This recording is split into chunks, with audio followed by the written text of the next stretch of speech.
लेकिन जब आप साधना के ऊपर बैठोगे, नाम के ऊपर बैठोगे, हजारों सैकड़ों बीमारियां बिना मेरे बोले ही दूर हो जाएंगी। मेरे भी इतना जोर नहीं लगेगा, आप भी रोगी नहीं होगे। इसी कारण से मैं कोशिश करता हूँ जितने लोग नाम के रास्ते के ऊपर चलाए जा सके, नाम की साधना के ऊपर चलाए जा सके, नाम की साधना कर सके, उतना ही आपके लिए महत्वपूर्ण होगा, उतना ही आपके लिए जीवन में बहुत अच्छा होगा। समर्थ गुरु की इसलिए भी संसार में आवश्यकता होती है कि आप सब चीज़ों के लिए ट्रेंड आदमी ढूंढते हो। जिस प्रकार से ये पंखे चल रहे हैं मेरे, इसके लिए अच्छे मैकेनिक की आवश्यकता होती है। अगर अच्छा मैकेनिक ना हो, मैकेनिक अगर कमज़ोर हो, उसे नॉलेज ना हो, जो बिजली के तार हैं इनकी और कनेक्शन का पता ना हो, उलट पुलट अगर एक भी तार लग जाए तो ये बिजली तो आएगी ही नहीं आएगी, वो तो बिल्कुल आनी ही नहीं। अगर एक बार आ भी गई तो सब कुछ जल जाएगा। उसी प्रकार से पूर्ण गुरु की आवश्यकता होती है कि बिजली आ भी जाए और सारे उपकरण सही से भी चले। ये शरीर आपका उपकरण ही है। अगर इसमें रोग उत्पन्न हुए, परेशानियां उत्पन्न हुई तो समझो गया काम से। कितना भी कुछ भी हो, कितने भी धनाढ्य, कितने भी, लेकिन कोई काम का नहीं रहता। तो इस कारण से आपको ध्यान की आवश्यकता है, नाम की आवश्यकता है, सुमरण की आवश्यकता है। लेकिन आप लोग एक दिन भी ध्यान करना उचित नहीं समझते। आप जितने भी लोग यहाँ बैठे हैं, महीने में एक दिन तो यहाँ पहुँचते हैं, निश्चित पहुँचते ही हैं, क्योंकि 8-10 हज़ार लोग तो महीने में आते ही हैं। किसी भी तरीके से आओ। जब आप यहाँ आओ तो अपना मुंह बंद करके एक दिन के लिए कम से कम मौन व्रत धारण किया करो। एक दिन महीने में मौन व्रत धारण करोगे तो मन भी धीरे धीरे शांत होने लगेगा। घर पर तो मौन व्रत धारण करना बड़ा मुश्किल होगा आप लोगों के लिए, लेकिन यहाँ आकर के मौन आप एक दिन के लिए रह सकते हो कि मैं मौन व्रत धारण करूँगा और एक दिन के लिए मौन रहूँगा। लेकिन यहाँ आकर के और ज़्यादा दुविधा छिड़ जाती है कि जितना जल्दी यहाँ से निकल ले। जैसे स्कूल वाले बच्चे के कि घंटी बजाई सबसे पहले आगे भाग करके बस में चढ़ जाएगा, मुझे घर जाना है। उसी प्रकार से यहाँ अंदर मिले, उनसे पहले वाला 2 मिनट मिला, आप चाहे आधा घंटा लग जाए कि जी बहुत ज़्यादा लोगों को टाइम दे दिया। मैं बोलता हूँ और तुम कि जी बस मेरे को तो मिलता रहे। बड़ी दुविधाएं हैं लोगों की, ये नहीं समझ पाते कि भाई सबके अलग अलग जीव हैं, अलग अलग पर्सन हैं, अलग अलग जीवन है, अलग अलग दुविधाएं हैं कि थोड़ा सा तो इंतज़ार करो। आप लोग जब इंतज़ार ही नहीं कर सकते, बहुत लोग तो ऐसे हैं कि यहाँ किसी ने बोल दिया थोड़ी देर बाद नंबर आएगा, भाग जाते हैं, घर तक गालियाँ देते जाते हैं, मुझे भी और सेवादारों को तो इतनी गालियाँ देते हैं कि इन्होंने इतना नाश कर दिया, बस पूछो मत। कोई छोटी मोटी बात बोल दे, नियम के लिए, संयम के लिए, काम के लिए, आप लोगों की सुविधा के लिए बड़ी परेशानियां आती हैं। तो ये छोटी छोटी जो आप बोलते हो ना परीक्षाएं ले रहे हो, मैं नहीं ले रहा परीक्षाएं। आप अपने आप फंसे हुए इन छोटी छोटी चीज़ों में।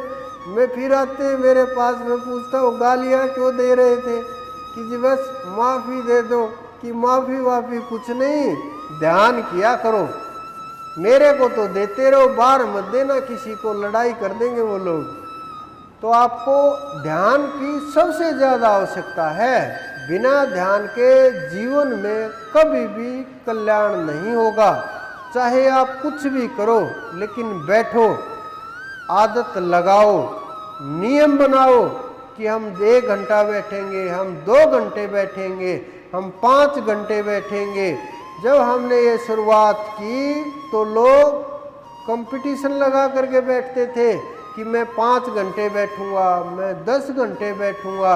आज भी कुछ लोग हैं जो उसी के अनुसार मेहनत कर रहे हैं, उसी के अनुसार कोशिश कर रहे हैं, लेकिन बहुत लोग इधर उधर हो गए, परेशानी आ गई और जो भी कारण रहे हों, लेकिन वो परमात्मा के नाम से दूर हो गए और दूर हो करके फिर उसी स्थिति में फंस गए, फिर उसी भंवर में चले गए, फिर वही कीच में फंस गए और फिर वही उसी तरीके से फिर उठा जाएगा, फिर जन्म जन्मांतर लगेंगे, क्योंकि कैसे खोजेंगे?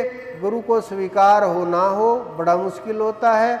अगर पूर्ण गुरु स्वीकार ना करे तो जन्म की हानि हो जाए, टक्कर मारते हुए इधर उधर घूमता रहेगा, वो परम तत्व स्वीकार नहीं कर सकता, वो आत्मा जीवन मुक्त नहीं हो सकती, क्योंकि संतों के मुख से निकला हुआ वाक्य रोक नहीं सकता, बड़ी मुश्किल होती है।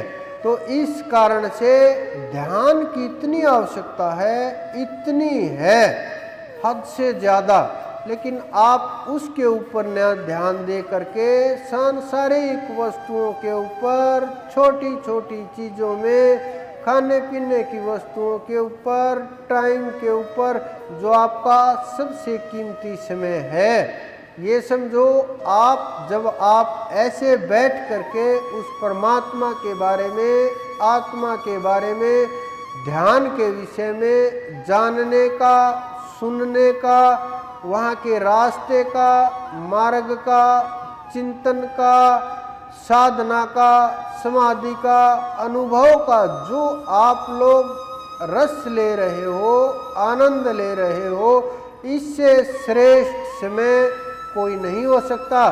इससे श्रेष्ठ समय बस आपकी समाधि का है कि आप बैठ करके एकाकार हो जाओ, उसको तो मैं इससे श्रेष्ठ मानता हूँ।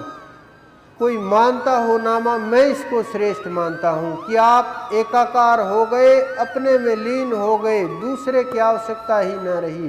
फिर उस व्यक्ति के लिए ये चीज़ें जो मैं बोल रहा हूँ ये नीचे की चीज़ें रह जाती हैं, लेकिन जब तक स्वयं की खोज नहीं हुई, परम तत्व की प्राप्ति नहीं हुई, तब तक उसके लिए इससे महत्वपूर्ण कोई समय नहीं है कि आप बाहर से भी मौन हो चुके हो, अंदर से भी मौन हो चुके हो, मौन धारण कर लिया है और एक एक चीज करके बुरी चीज़ों को भी छोड़ रहे हो। हजारों लोगों ने प्रयास किया नशे से दूर जाने के लिए, बहुत से लोगों ने अलग अलग प्रकार के संकल्प लिए, बुराइयां भी त्यागी, वो लोग साधना कर रहे हैं, बहुत साधना कर रहे हैं, प्रयास कर रहे हैं चढ़ाई शुरू हो जाए, और चढ़ाई शुरू हो भी जाएगी अगर साधना करते रहे तो।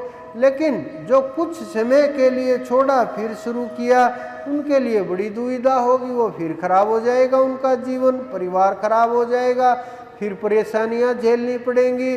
तो आप लोगों को अपने आप को नियम में रखना है, ध्यान में रखना है, उस नूरी गुरु को खोज करना है, उनके चरणों की धूल तक पहुंचना है, उनके चरणों की धूल आपके मस्तक के ऊपर लगनी चाहिए। अगर उनके चरणों की धूल एक बार लग गई, वही ब्रजरज है, वही सब कुछ है, उसी से कल्याण होगा, उसी से ये मानव का चोला सफल होगा, उसी से मृत्यु का भय समाप्त होगा, उसी से आपके अंदर प्रेम का झरना फूटेगा, उसी से आप आगे बढ़ोगे, उसी से आप नाद पकड़ करके चढ़ोगे।